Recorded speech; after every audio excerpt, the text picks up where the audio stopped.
Winner Don Ben. Just another of those Dons. Average speed 67.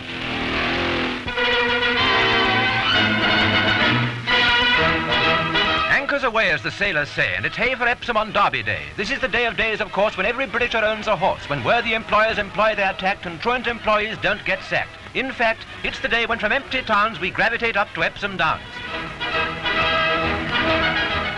It's a race, a festival and a holiday, a joyous, jostling, jovial, jolly day. Day of the Cockney, day of the Kid, day of the motor, day of the grid, day of the buses that aren't on strike, day of any damn thing you like. And that romantic Romany prophet who tells your fortune, and plenty of it, though the cops are trying to shoo her away, it is and always has been her day. The tipsters ventilating effusively the information they have exclusively, the tic-tac men in the bookies' lines gesticulating with gimcrack signs, the world and his wife, the man in the street, the hoi polloi and the great elite, the man in front and the man behind me. You watch the picture and never mind me. I'm just go on talking for the sake of talking, while the world is getting here somehow walking.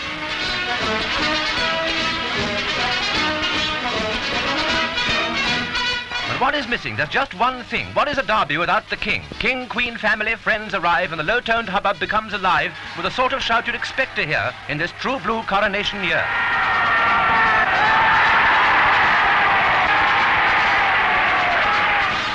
Down in the paddock you'll find the knobs who think in guineas and blow the bobs. They're here to look in the horses' faces, compare their looks and observe their paces. It's our film privilege to pry on the noble quadrupeds passing by. Look them over. Will Lazar be this year's conqueror in the Derby?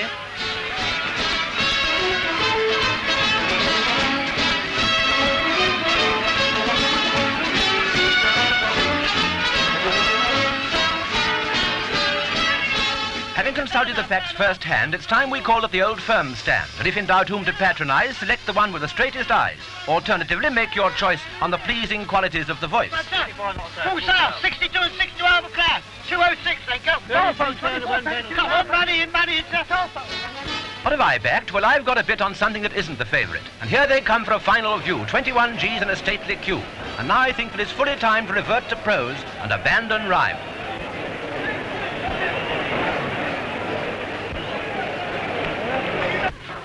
They're off, and as they sort themselves out for the run up to the hill, can you pick out any of the leaders?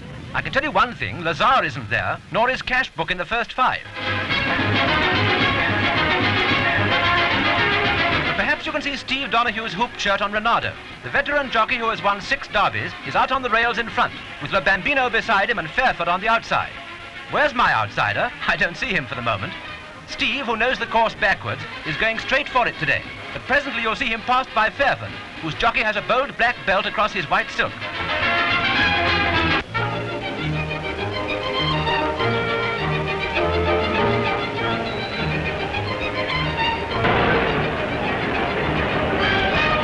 While Fairford is making the running, those of you who put your money on Cashbook may like to try and spot the effort made by Jones to bring Lord Astor the victory which has so often eluded him. The favourite is now lying 7th and moving up.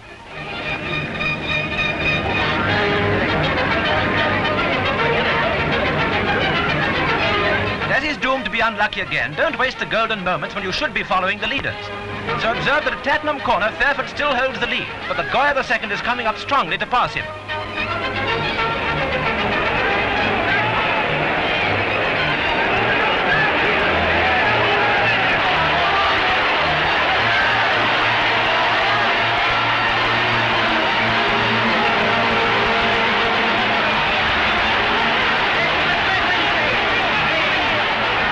Watch the most open struggle along the straight which the Derby has seen for years. The Frenchman Goya is momentarily in front. The American Perry Fox is challenging on the outside. The Grand Duke on the rails is striding out after the Aga Khan's hat-trick. And there's Midday Sun. Ridden by Michael Berry and owned by a woman, he's burning up the track in a sudden blaze of speed.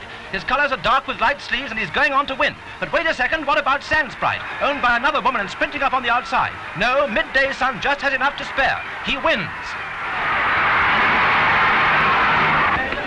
2 women owners dispute an Epsom honour which has never fallen to a woman before, and Mrs. Miller achieves it. Proudly she leads her victorious colt into the unsaddling enclosure, while king and people applaud the historic event.